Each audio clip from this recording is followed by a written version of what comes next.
नमस्कार दोस्तों, नमस्कार बच्चों, नमस्कार साथियों, कैसे हो। मैं सुनीता शर्मा एक बार आपका फिर से अपने YouTube चैनल पर हार्दिक अभिनंदन और स्वागत। एक नई वीडियो रीतिकाल और उसकी प्रवृत्तियां इसके साथ हाजिर हूँ। अब देखिए, रीतिकालीन और उसकी प्रवृत्तियां क्या है उसके बारे में हम पढ़ें। इससे पहले मैं आपको बता दूं कि जो आपके पेपर हुए थे अभी हरियाणा स्टाफ सिलेक्शन कमीशन के, उसमें रीतिकाल का एक प्रश्न सब में पूछा गया था। अब वो किस प्रकार पूछा गया था, या तो रचना पूछी गई थी या किसी विशेष प्रवृत्ति के बारे में या कुछ विद्वानों के बारे में पूछा गया था। जैसे कि एक प्रश्न में तो ये था कि रीतिकालीन काव्य अधिकतर किस शैली में लिखा गया, महाकाव्य, प्रबंध काव्य, मुक्तक काव्य, कुछ इस प्रकार के थे। तो इसी चीज़ को हाईलाइट करते हुए कुछ मुख्य मुख्य बातें यहाँ मैंने ली है।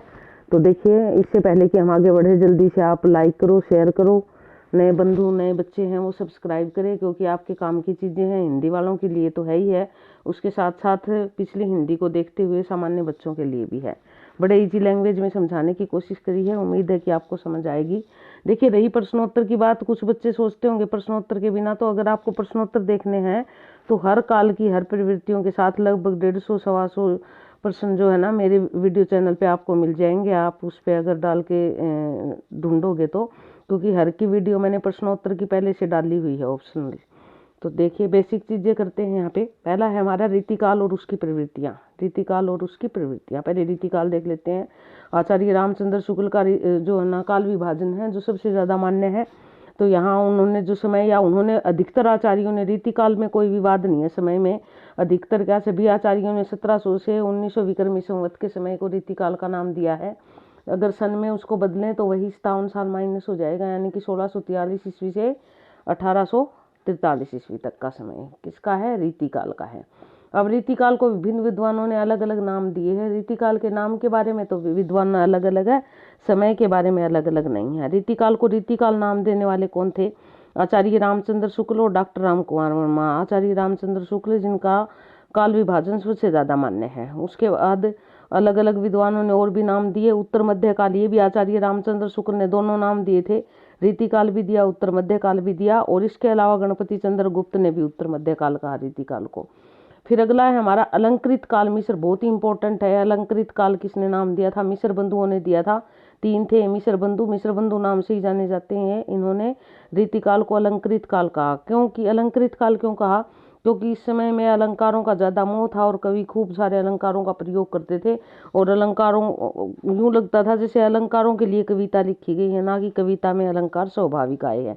तो इसलिए उन अलंकारों को देखते हुए अलंकृत काल कहा। और रमाशंकर शुक्ल जी ने इसको कलाकाल कहा। कलाकाल कहने का भी एक कारण था। कलाकाल क्यों कहा? क्योंकि वो कहा कि सारी जो जितनी भी काव्य की कलाएं होती है वो सारी इसमें समाहित कर दी कवियों ने, तो इसलिए उन्होंने इसको कलाकाल कहा था। उसके बाद और भी नाम दिए गए, और कौन कौन से नाम थे देख लीजिए। श्रृंगार काल, ये भी इंपॉर्टेंट है। श्रृंगार काल किसने कहा? श्रृंगार काल जो था विश्वनाथ प्रताप मिश्र ने कहा रीतिकाल को, क्योंकि इसमें कविताओं को श्रृंगारित किया था, या श्रृंगार रस का सबसे ज्यादा प्रयोग किया गया था, इसलिए इसको श्रृंगार काल कहा। जिस प्रकार हमने देखा था कि आदिकाल की यदि हमने बात की थी तो उसमें वीर रस का अधिक प्रधानता थी, लेकिन रीतिकाल में जो था वो श्रृंगार रस की प्रधानता थी और कविताओं को भी श्रृंगारित किया गया था, तो इसलिए श्रृंगार काल नाम दिया विश्वनाथ प्रताप मिश्र ने। उसके बाद रीति श्रृंगार काल, रीति और श्रृंगार दोनों नाम दे दिए, डॉक्टर भागीरथ मिश्र ने दे दिए।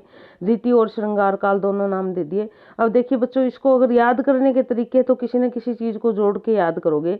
जैसे रीति श्रृंगार काल भागीरथ मिश्र, डॉक्टर भागीरथ मिश्र।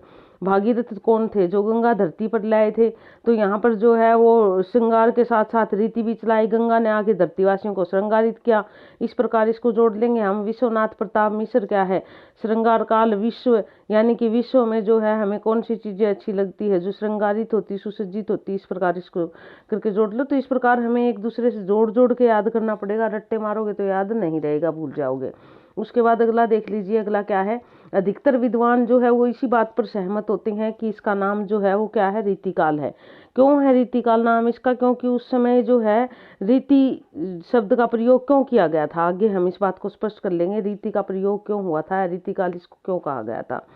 देखिए, रीति शब्द का प्रयोग काव्यांग निरूपण के लिए हुआ था। काव्यांग निरूपण मतलब काव्य को जो है सुसज्जित करने के लिए अलंकारों का प्रयोग, श्रृंगार का प्रयोग, रूढ़ियों का प्रयोग, जो प्रशंसाएं। तो काव्यांग निरूपण जो लक्षण ग्रंथों की रचना हुई और काव्यांग निरूपण हुआ, उसी के कारण रीति शब्द का प्रयोग किया गया। इस समय के विद्वानों ने रीति निरूपण किया तथा लक्षण ग्रंथों की रचना की, इस कारण इसे रीति काल कहते हैं। रीति निरूपण से अभिप्राय क्या है कि वो जो है एक चीज को लेते थे और उसको अपनी काव्य भावनाओं से सुसज्जित करके प्रस्तुत करते थे। तो इस प्रकार के और लक्षण ग्रंथ लिखे उन्होंने, तो इस कारण इसको क्या कहा, रीति काल कहा गया।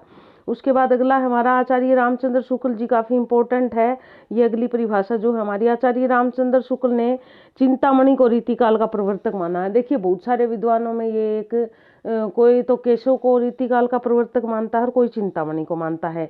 आचार्य रामचंद्र शुक्ल जी कहते हैं कि केशव प्रवर्तक नहीं है, चिंतामणि है, क्योंकि शुरुआत जो है इसकी चिंतामणि ने की थी, तो इसलिए वो किसको मानते हैं, चिंतामणि को रीति काल का प्रवर्तक मानते हैं। और ये इंपॉर्टेंट है, आप याद कर लो इसको अच्छे से। कुछ विद्वानों केशवदास को रीति काल का प्रवर्तक मानते हैं, लेकिन यदि रामचंद्र शुक्ल की बात होती है तो वो चिंतामणि को मानते हैं।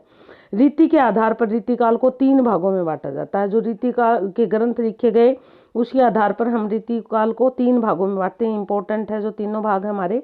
पहला है रीतिबद्ध कवि। रीतिबद्ध कवि कौन से कवि थे, ये उच्च कोटि के कवि थे जो रीति के बंधन में बंधे थे। जो एक रीत में जो रीत चली आ रही थी, जो चलाई उन्होंने, उसके ही बंधन में बंधे थे। इसमें चिंतामणि नाम जो रीतिबद्ध कवियों के नाम ध्यान रखने आपने, चिंतामणि, मतीराम, देव, कुलपति, मंडन, सोमनाथ, भिखारीदास, ग्वाल कवि आदि के नाम प्रमुख है। अब यहाँ पर जो है ना चिंतामणि, मति, बुद्धि, देव, देवताओं ने, कुल अपना कुल ले लो, मंडित वहाँ मंडित करके सोमनाथ मंदिर में गए और वहाँ भिखारियों को जो है ना ग्वालों के साथ देखा। इस प्रकार करके जोड़ लो, इसको एक लाइन बना लो। अगर आप इस प्रकार एक लाइन बना लोगे तो आपको याद रहेगा। उसके बाद हमारे जो दूसरे जो थे कवि, वो जो कवि थे वो उनका नाम वो थे रीति सिद्ध। अब रीतिबद्ध थे पहले और दूसरे रीति सिद्ध हो गए हमारे। रीति सिद्ध ये वे कवि थे जिन्होंने रीति ग्रंथ तो नहीं लिखे, लेकिन वो क्या थे, उनको रीति की समझ बहुत अच्छी थी। जो अपने ग्रंथ लिखे ना उसमें उनकी जो ना बुद्धिमत्ता दिखती है कि उनको रीति की बहुत अच्छी समझ थी। इनमें प्रमुख कवियों के नाम है, राजा सबसे प्रमुख तो है बिहारी। ये जयपुर के राजा जयसिंह के दरबारी कवि थे और इनकी एकमात्र ही रचना है बिहारी सतसई। ये बहुत इंपॉर्टेंट है। बिहारी सतसई जो है वो समाज शैली में लिखी गई रचना। सागर में गागर है, 713 जो है वो बिहारी सतसई में दोहे है और बहुत ही फेमस है, एक ही रचना है बिहारी सतसई। ये कहते हैं कि राजा जयसिंह के दरबार में थे तो राजा जयसिंह इनको एक दोहे के बदले एक सोने की असरफी देते थे। और जिस समय राजा जयसिंह के दरबार में आए उस समय राजा जयसिंह अपनी दूसरी रानी के प्रेम में पड़कर राज दरबार को जो ना भूल गए थे और रनिवास में ही रहते थे। तो इन्होंने एक दोहा लिखकर भेजा और कहते हैं उस दोहे को पढ़ के राजा जयसिंह बेहोश हो गए थे और इन्होंने इनको फिर जब इनकी इतनी मान्यता रही कि इनको अपने दरबार में रख लिया और इनके दोहे रोज सुनते थे। तो इस प्रकार की बातें कही जाती है बिहारी के बारे में।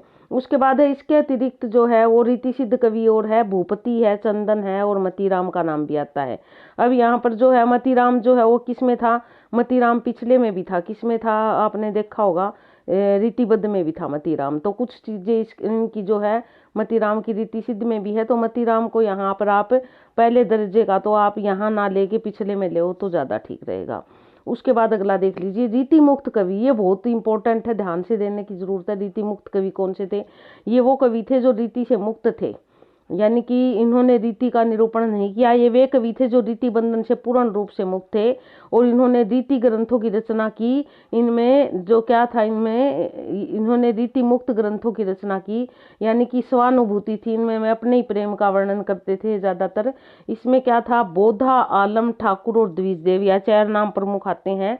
बोधा, आलम 5 एक घनानंद है, ये नाम प्रमुख आते हैं। घनानंद, बोधा, आलम या 3 त्रिवेणी है, घनानंद, बोधा, आलम, घनानंद या त्रिवेणी है। ज्यादातर इनकी रचनाएं हम अक्सर देखते हैं, इनकी पंक्तियां भी आती है बहुत बार पेपरों में। तो क्या था, ये तो थे हमारे रीति मुक्त कवि। अब देखिए यहाँ पे इनकी विशेषताएं क्या थी। रीति जो काल था इसका, इसमें अधिकतर मुक्त ग्रंथों की रचना हुई। मुक्तक ग्रंथ से अभिप्राय यह है, ग्रंथ जो है हमारे महाकाव्य, काव्य, खंडन काव्य जो है, इस प्रकार के अलग अलग रूप होते हैं उनके।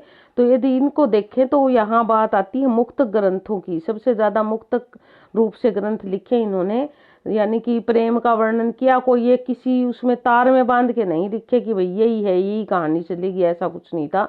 मुक्तक ग्रंथ की रचना की सबसे ज्यादा, ये प्रश्न अब की बार आया हुआ था। तो इससे पहले आगे बढ़े, उम्मीद है कि आपने लाइक किया होगा, शेयर किया होगा। पिछली वीडियो पे ज्यादा अच्छा रिस्पॉन्स नहीं था, तो मेरा मन भी आज दुविधा में पड़ा हुआ है कि मुझे आगे वीडियो बनानी चाहिए या नहीं। तो आप थोड़ा रिस्पॉन्स अच्छा दें और लाइक तो अवश्य करें कम से कम, तो ताकि मुझे यूँ रहे कि भी हाँ ज़रूरत है तो मुझे बनानी चाहिए वीडियो। तो चलिए आगे आगे देखते हैं हम। अगला पॉइंट क्या कहता है, कुछ एक ऐसी बात नहीं है कि प्रबंध काव्य बिल्कुल ही नहीं लिखे गए, थोड़े बहुत थे जो प्रबंध काव्य भी लिखे गए थे इस समय में। और एक और विशेषता थी इस समय की, इस समय में जो है ना ज्यादातर दरबारों का वर्णन था, श्रृंगार रस का वर्णन था। चाटुकार कवि थे, अपने जो है जिसके आश्रय में रहते थे उनकी प्रशंसा करते रहते थे, कुछ इस प्रकार था। लेकिन भूषण जो थे, जिनका नाम मूल नाम घनश्याम दास था, ये भूषण एक अकेले कवि ऐसे थे जिन्होंने वीर रस की कविताएं लिखी। इन्होंने जो है ना शिवाजी के बारे में काफी सारी रचनाएं लिखी, छत्रसाल के बारे में ली। तो ये जो है ना भूषण अकेले कवि थे, वीर रस और प्रकृति की भी कुछ रचनाएं लिखी इन्होंने। प्रकृति के कवि जो है एक और भी थे, सेनापति भी थे, उन्होंने भी प्रकृति का वर्णन किया। उसके अलावा जो है केशव का नाम आता है, केशव की रचनाएं हैं कवि प्रिया, विज्ञान गीता, इस प्रकार करके काफी इंपॉर्टेंट रचनाएं हैं इनकी।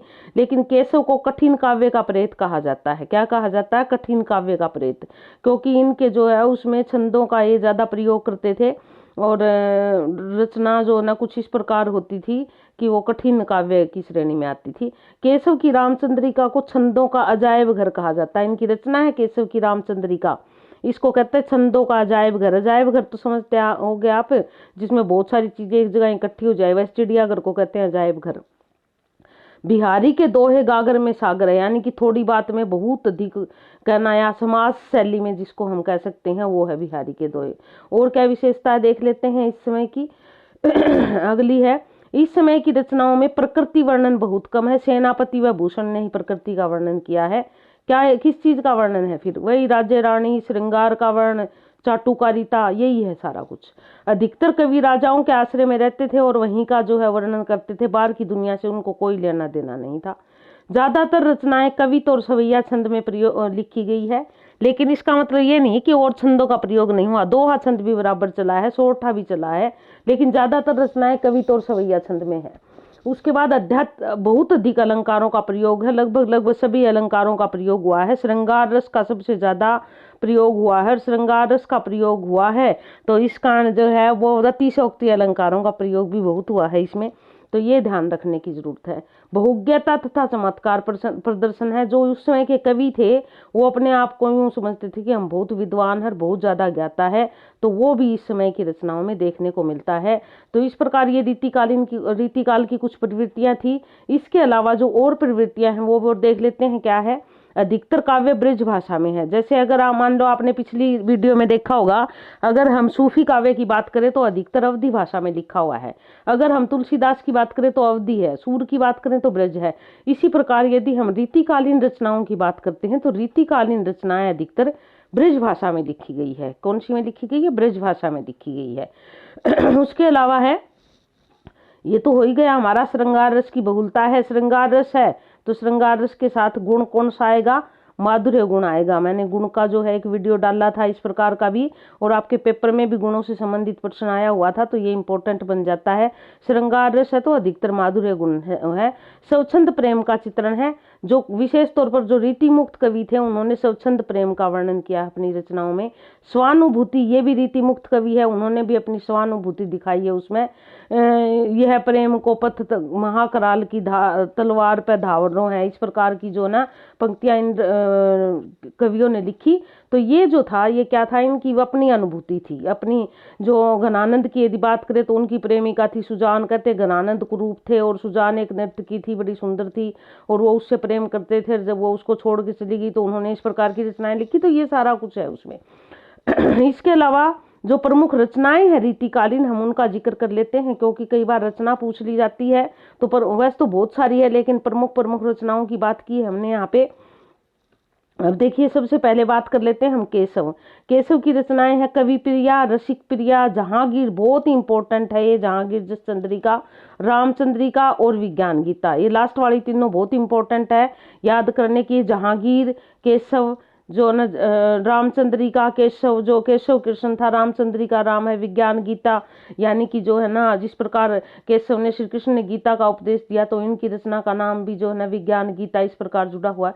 तो इस प्रकार जोड़ करके हम याद रख सकते हैं। उसके बाद अगला नाम आता है हमारा चिंतामणि का। चिंतामणि की रचनाएं है रस विलास, काव्य विवेक, श्रृंगार मंजरी, कल्पतरु। काव्य विवेक इनकी बहुत ही इंपॉर्टेंट है। रस विलास और काव्य विवेक बहुत बार पेपर में पूछी जाती है। उसके बाद नाम आता है मतीराम। मतीराम का ललित ललाम तो बहुत ही बार पूछा जाता है। और अलंकार 85 का ये भी इंपॉर्टेंट है। भूषण की शिवराज भूषण, छत्रसाल दशक, शिवा बावनी, अलंकार प्रकाश, ये जो है भूषण के शिवराज भूषण और अलंकार प्रकाश जो है इनकी बहुत ही इंपॉर्टेंट रचनाएं हैं, ये आपको याद रखनी है। अब आप इसे एक दूसरे के साथ जोड़ जोड़ के याद कर सकते हो ट्रिक के साथ, नहीं तो भूल जाते हैं। जैसे आलम का तो याद रहेगी, आलम केली है इनकी एक ही रचना है। देव की रचनाएं हैं भाव विलास, भवानी विलास, रस विलास, काव्य रसायन, ये बहुत इंपॉर्टेंट है, इनकी बहुत बार पूछी जाती है। देव शतक और प्रेम चंद्रिका, तो ये जो है वो विलास विलास करके है तीन, तो इनकी एक काव्य रसायन जो बहुत है। देव, देव कौन है? देव जो होते हैं वो कुछ ऐसा रसायन पी के अमर हो जाते हैं, तो इस प्रकार इन्होंने भी काव्य का रसायन पिया और ये भी काव्य जगत में अमर हो गए। तो इस प्रकार जो है हम इसके साथ मिला के इसको याद कर सकते हैं। उसके बाद नाम आता है घनानंद का। घनानंद की पदावली, वियोग बेली, सुजान हित प्रबंध, बहुत ही इंपॉर्टेंट है सुजान हित प्रबंध और प्रीति पावस जो है इनकी रचनाएं दोनों काफी। बोधा की 2 रचनाएं हैं, दोनों इंपॉर्टेंट है, विरह वारिस और इश्क लता।